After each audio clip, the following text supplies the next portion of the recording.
This is a story called Mr. Messy.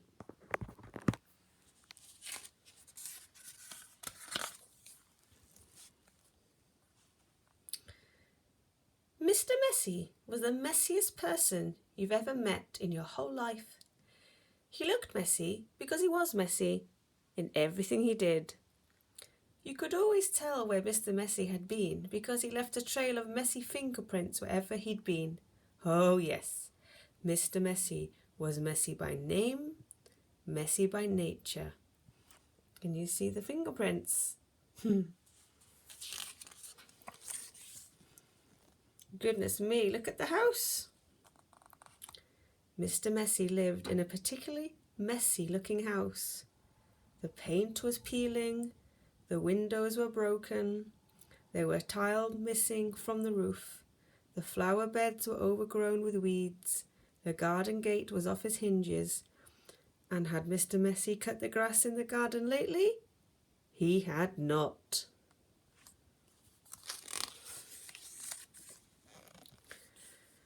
One morning, Mr. Messy woke up in his messy bed, yawned, scratched, got up, cleaned his teeth, leaving the top of the toothpaste, had his breakfast, spilling cornflakes all over the floor, and then set off for a walk, tripping over the brush he'd left lying in the garden 2 weeks before. Oh dear.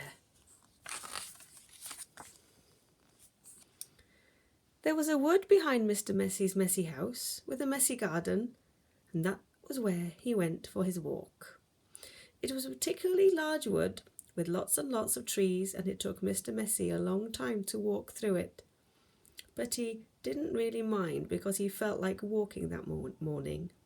So he walked and walked right through the wood until he came to the other side.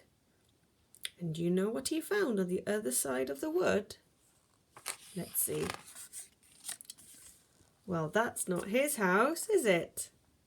Mr. Messy found the neatest, prettiest looking little cottage he'd ever seen. It had a lovely little garden with a stream running through the middle of it.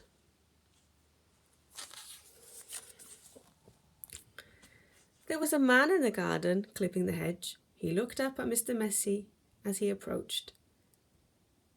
"Good morning, I'm Mr. Messy," said Mr. Messy. "I can see that," replied the man, looking up and down. "I'm Mr. Tidy." "And I'm Mr. Neat," said another man, appearing out of the house. "Tidy and neat," said Mr. Tidy. "Neat and tidy," said Mr. Neat. Shall we see them? There they are. "We're in a business together," explained Mr. Tidy, "and the people who own this house have asked us to do some work for them." What sort of work?"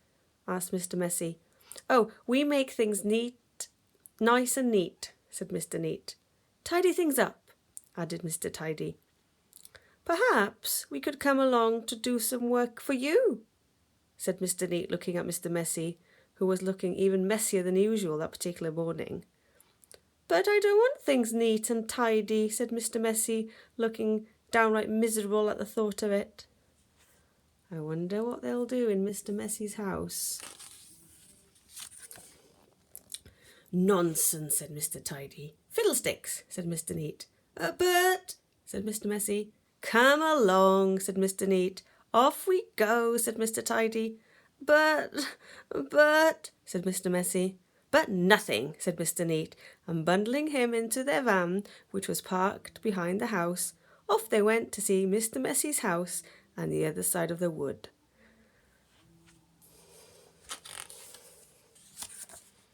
"Good heavens!" said Mr. Neat when he saw where Mr. Messy lived. "Good gracious!" added Mr. Tidy. "This is the messiest house I've seen in all my born days." And they both said together at the same time. "Better do something about it," said Mr. Neat. And before Mr. Messy could open his mouth, the two of them were rushing here and there about Mr. Messy's house. Mr. Neat hoed and mowed and pruned and snipped and clipped and cleared and dug and made the garden look neater than it had ever looked before.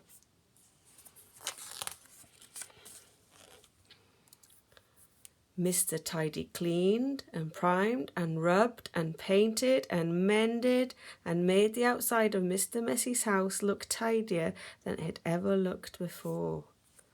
Is Mr. Messy going to be happy? Then they both went inside the house. Good heavens, said Mr. Neat for the second time that morning. Good gracious, said Mr. Tidy for the second time that morning. And then they set about cleaning the house from top to bottom. They brushed and swept and polished and scrubbed and made the inside of the house look neater and tidier than it had ever looked before. There we are, said Mr. Tidy. All finished, said Mr. Neat. Tidy and neat, said Mr. Tidy. Neat and tidy, said Mr. Neat. Mr. Messy just didn't know what to say. Is he going to be happy? Or, oh. They both looked at Mr. Messy. Are you thinking what I'm thinking, Mr. Neat? Said Mr. Tidy. Precisely, replied Mr. Neat. What we're both thinking, they said together to Mr. Messy, is that you look much too messy to live in a neat and tidy house like this. But, said Mr. Messy.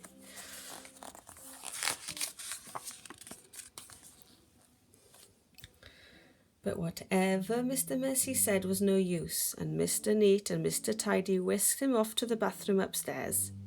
It had been the messiest room in the house, but now, of course, it was neat as a new pin. Then Mr. Neat got hold of one of Mr. Messy's arms, and Mr. Tidy got hold of the other arm, and they picked him up and put him straight into the bath. Mr. Messy wasn't used to having baths. Mr. Neat and Mr. Tidy washed and brushed and cleaned and scrubbed and combed Mr. Messy until he didn't look like Mr. Messy at all. In fact, he looked the opposite of messy.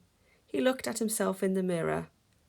You know what I'm going to have to do now, he said in a rather fierce voice. Mr. Neat and Mr. Tidy looked worried. What are you going to have to do now? They asked Mr. Messy. I'm going to have to change my name, said Mr. Messy. And then he chuckled. And Mr. Neat and Mr. Tidy chuckled. And then Mr. Messy laughed. And Mr. Neat and Mr. Tidy laughed. And then they all laughed together and became the best of friends. And that really is the end of the story, except to say that if you're a messy sort of person, you might have a visit from two people. And you know what they're called, don't you?